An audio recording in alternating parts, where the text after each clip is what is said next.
November 25 ఆత్మీయ శక్తి కేంద్రాలు.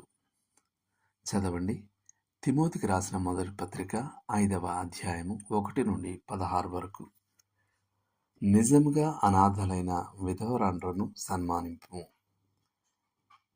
తిమోతికి రాసిన మొదటి పత్రిక 5వ అధ్యాయం 3వ వచనం. సంఘం పట్టణంలో ఉన్న విధవరాండ్రందరి పట్ల శ్రద్ధ చూపలేదు గాని సహవాసంలో భాగంగా ఉన్న విశ్వాసుల పట్ల అది శ్రద్ధ చూపాలి.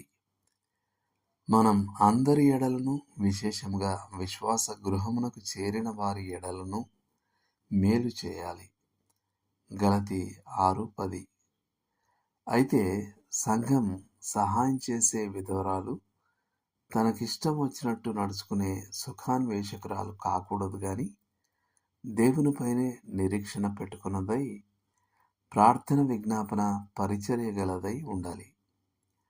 దైవికమైన విధవరాలికి ఓ ఉదాహరణ కొరకు లూకా సువార్త 2వ అధ్యాయం 36-37 వచనాలు చూడండి.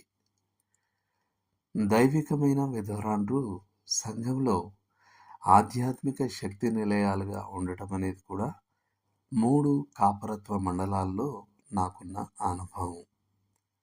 వారు ప్రార్థనా సమావేశాలకు వెన్నెముకగా ఉంటారు.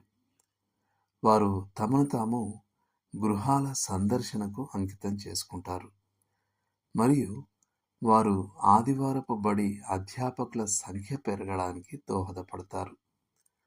ఓ విధవరాలు ఒకవేళ భక్తి గలది కానట్లయితే ఆమె సంఘానికి ఓ పెద్ద సమస్య కాగలదు అనే అనుభవం కూడా నాకుంది. ఆమె అందరి దృష్టి తనపైనే ఉండాలని చూస్తుంది. తనకంటే చిన్నవారు చేసే పనుల గురించి సణుగుతుంది. మరియు తరచూ ఫోన్ పట్టుకుని ముచ్చట్లు చెప్తూ ఉంటుంది.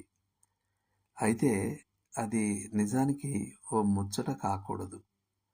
ఆమె తన స్నేహితురాళ్ళు ఈ విషయాల గురించి మరింత వివేకపూరితంగా ప్రార్థింపగలగాలని మాత్రమే కోరుకోవాలి.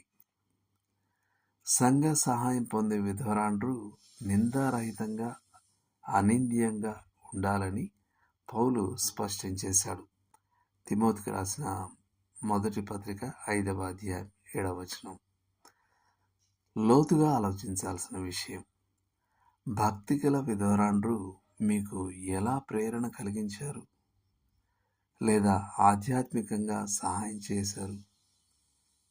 మీ ఆధ్యాత్మిక ఎదుగుదలపై ఓ సానుకూల ప్రభావాన్ని చూపిన ఇతర వర్గాల విశ్వాసులెవరు? దేవుడు మిమ్మును దీవించునుగాక. ఆమేన్.